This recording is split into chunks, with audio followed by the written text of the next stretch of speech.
Oke, selamat malam Bang Marcel. Malam juga hadir. Bang Marcel ini lagi heboh terkait uh, telusuran abang Iya, Gunung Kawi ya. Gunung Kawi. Kronologisnya gimana sih, mungkin apa yang mendorong abang ke sana, terus apa aja yang abang temukan di sana? Ya, yang saya temukan di sana memang itu jatuhnya ritual atau ibadahnya orang-orang Kejawen ya. Dan itu situs-situs budaya dan juga ada 5 tempat ibadah agama kayak gitu. Dan ya tempat liburan orang buat ngecek peninggalan-peninggalan zaman dulu aja gitu sih. Tapi ada apa? Maksudnya abang salah satu orang yang akhirnya membuat membongkar fakta-fakta lagi yang tidak seharusnya di sana gitu. Maksudnya? Oh, Kayak biasanya kan bongkar-bongkar. iya. Oh, bongkar sesuatu. Enggak sih, karena itu jatuhnya kepercayaan ya. Kayak misalkan kalau saya nyebut kepercayaan lain salah, nanti ujung-ujungnya menghina kepercayaan jatuhnya. Nggak bisa kan? Karena itu kepercayaan agama dari di wilayah tersebut gitu, sehingga kita nggak bisa menyalah-nyalahkan itu juga. Cuma umat muslim ya nggak boleh nggak boleh menjalankan apa yang tidak diajarkan oleh agamanya, atau apa yang diajarkan oleh agama lain nggak boleh gitu. Dan kabarnya juga banyak orang-orang terkenal datang ke situ. Gimana sih Bang ceritanya? Iya betul, banyak orang-orang terkenal yang datang ke situ, dan saya juga luar biasa ya, kaget karena disebutin semuanya tanpa disensor-sensor sama kuncennya. Saya juga nggak tahu benar atau enggak ya. Dan orang-orang terkenal ini datang memang untuk syuting film atau memang menjalankan ritual, itu kan juga nggak tahu gitu. Terus juga ada politikus-politikus disebutin juga nama-namanya. Dan ya kita dengan adanya ini justru saya berharap yang disebutkan ini bisa klarifikasi dan jadi tahu kalau nama-namanya itu digunakan loh di sana gitu. Tapi hanya yang buat blast juga, ngebuat blog juga gara-gara Sarwen. Ini gimana nih, maksudnya abang sendiri kaget gak sih? Iya, kebetulan saya kan deket sama Ruben Onsu ya. Sering ketemu juga, ketika umroh juga ketemu di sana. Ketika syuting TV juga sering ketemu, sering di satu acara TV. Nah, kalau untuk Sarwendahnya sendiri saya ketemu beberapa kali di ruang artis, tapi di ruang make upnya gitu. Kalau untuk ke Sarwendahnya sendiri saya belum pernah ngobrol atau belum pernah klarifikasi perihal ini, karena saya juga baru tahu setelah diucapkan sama kuncennya. Dan ketika saya cari tahu di video-video lamanya, kuncen ini juga memang udah sering menyebutkan gitu. Mungkin ditanya gak sih Bang ke ngobrol ke kuncennya tujuan? Oh iya, saya tanya, betul. Saya tanya tujuannya itu syuting film doang kali, acara doang. Iya, syuting film, jawabnya kuncennya gitu. Syuting film tapi sambil ritual juga gitu. Nah, makanya penasaran saya, masa iya gitu. Ya kalau memang enggak ya saya berharap diklarifikasi atau dibantah, atau bisa dikontak kuncen sananya mungkin gitu, biar nggak bawa-bawa namanya lagi gitu. Tapi selama abang nanya itu orang-orang terkenal gitu siapa aja sih Bang? Mungkin bisa di-spill. Aduh, saya nggak kenal nama-nama, ada di video saya, cuma saya nggak kenal tuh nama-nama yang disebutin, itu artis-artis lama. Saya kenalnya Sarwendahnya itu doang, sama Pak Jokowi. Oh, Pak Jokowi. Iya, disebut juga katanya, itu sebelum jadi wali kota dulu ke situ. Ceritain nggak Bang, mungkin awalnya Pak Jokowi kapan gitu? Iya, sebelum jadi wali kota katanya Pak Jokowi. Katanya setelah jadi wali kota, setelah sekarang sering masih tim-tim suksesnya tim Pak Jokowi datang untuk syukuran katanya. Tapi nggak dikasih bukti, kasih lihat gitu juga nggak ada datanya sih.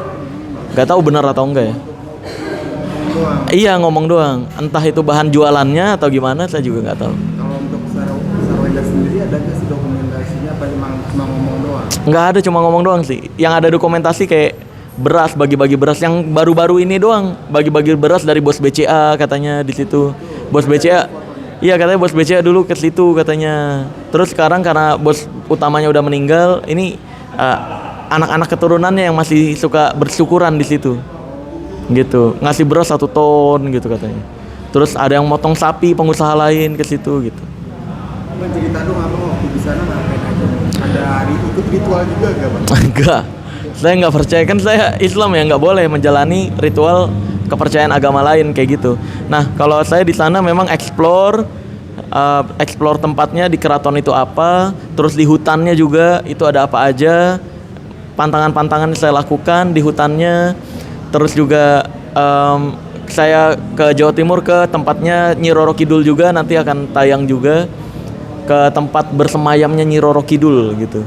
Ada di sana foto-fotonya, itu nanjatnya Terus juga ke pantai Sumur Tujuh Pitu. Ke Sumur Tujuh Pitu juga gitu. Saya ke sana dan itu sumur adalah sumur yang terbuka, nggak ada atapnya sama sekali, tapi nggak ada sampah, daun kering pun nggak ada di situ. Mungkin ya itu ketika ada daun masuk ngalir gitu airnya, dan di sekelilingnya kan air laut, itu sumur air tawar gitu. Banyak gak sih yang abang nemuin kejanggalan misalnya peraturannya tuh kayaknya nggak masuk akal kayak gitu-gitu? Nggak ada sih masuk akal semua. Menurut kepercayaan kejawen tapi. Iya, kalau kepercayaan Islam ya kayak misalnya sholat, mungkin bagi agama lain nggak masuk akal, ngapain sholat gitu kan. Kalau misalkan bagi umat Islam memandang apa yang dilakukan umat-umat Kristen, ngapain ke gereja gitu kan. Ya semua kepercayaan kan akan aneh dipandang sama kepercayaan lain gitu. Jadi kalau untuk kepercayaan kejawen, kalau misalkan saya kejawen, ya hal yang wajar, dia doa doang di sana gitu. Ada pantangan-pantangannya gitu waktu. Nah, betul. Saya tanya ke kuncennya, apakah ada pantangan-pantangan ketika melakukan ritual ini, ngalap berkah ini? Kata dia, nggak ada, paling nazarnya aja dilakuin. Karena kalau nazarnya nggak dilakuin, pernah tuh ada perusahaan yang karyawannya meninggal satu persatu. Sampai dia bangkrut lagi, katanya gitu. Dia udah janji mau potong sapi tapi nggak melakukan. Tapi sampai akhirnya perusahaannya sempat naik terus bangkrut. Gitu.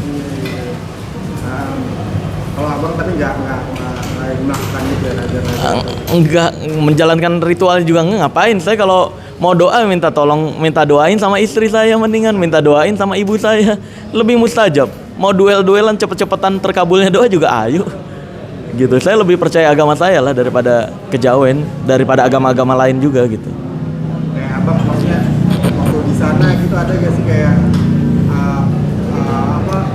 larangan melakukan sesuatu di sana kayak sombong apa? Itu di gunungnya ada. Pas saya bikin video sendiri naik gunung, itu kan saya megang kamera sendiri, itu saya cari tahu pantangan-pantangan di Gunung Kawi itu apa aja. Nah, saya melakukan semua tuh, dari mulai nggak boleh sombong, saya sombong. Di sana nggak boleh banyak ngeluh, saya sepanjang jalan ngeluh terus. Karena jalanan licin, jalanan rusak lah dan semacamnya. Terus juga nggak boleh, harus permisi ketika mau lewat. Saya nggak mau permisi, saya malah minggir saya mau lewat gitu. Ini capek semua nih, napas udah hahu gitu. Iya ngeluh aja. Buset deh, ini mana sih sajen-sajennya, saya nyari sajen, saya mau bawa pulang karena sajennya tuh coklat manis di sana sama agar-agar. Iya, saya mau bawa pulang tadinya, nggak ketemu malah. Kalau akhirnya mengeluh itu maksudnya akhirnya bakal apa sih konsekuensinya? Celaka katanya. Enggak, happy aja, malah happy dan banyak sekali kebahagiaan yang terjadi. Nggak ada apapun. Dan malah justru ngebongkar sesuatu ya Bang? Iya, malah ngebongkar sesuatu bahwa pantangan-pantangan itu ya diciptakan mungkin ada alasannya gitu. Tapi ngebongkar bahwa ada artis lah. Oh iya, itu malah harusnya berterima kasih ke saya loh, politikus dan artis ini. Mereka jadi tahu nama mereka tuh digunakan sama kuncen-kuncennya. Iya kan? Kalau saya malah terima kasih. Kalau misalkan saya tahu, kuncen ini nih makin nama pesulap merah gitu, bilangnya ritual ke sana, saya samperin kuncennya. Maksudnya apa Pak? Gitu. Nyebut nama saya. Coba saya nyari data atau bukti saya melakukan ritual mana gitu. Kalau emang mereka nggak ritual. Iya. Kalau saya sebagai artisnya yang disebutkan, saya akan melakukan hal yang itu. Saya bakal terima kasih ke YouTubernya gitu. Jadi malah ini harusnya bersyukur nih orang-orang yang disebutkan kuncennya, segera klarifikasi mana dan kapan gitu menjalankan ritualnya. Tapi kan maksudnya kayak abang itu men-share-nya di YouTube gitu. Betul. Maksudnya abang udah mempertimbangkan matang-matang untuk Betul. akhirnya men-share nama Iya. ini. Betul. Iya memang karena kan saya menampilkan fakta aja, dan itu bukan saya yang ngomong kan, kuncennya yang ngomong. Jadi kalau mau mempermasalahkan, silakan permasalahkan kuncennya gitu. Justru malah harusnya terima kasih ke kita yang menampilkan. Kan jadi tahu tuh. Sekali lagi jadi tahu namanya digunakan loh selama ini untuk jualan kuncen-kuncen ini gitu. Abang nanya aja sih berapa penghasilan kuncennya? Mereka bilangnya dikasih seikhlasnya. Cuma di beberapa komentar banyak yang bilang, "Bang, bos gue bangkrut tuh bang gara-gara kuncen-kuncen sana." Karena ketika ke sana dibilangnya ritualnya harus beberapa kali, terus sekali ritualnya dimintain duit misalkan 2.500.000, 5 juta. Terus nanti dibilangnya, daripada kamu bolak-balik ke sini repot, bawa-bawa sajen, mendingan lewat perantara kita aja. Cukup bayar sebulan sekian gitu. Nah, banyak perusahaan yang bangkrut malah menjalani ritual kayak gitu. Gitu. Karena ya Penipuan juga ya bang, kalau emang iya. terbukti Betul. Iya, ya itu terbukti ibadahnya kejawen gitu.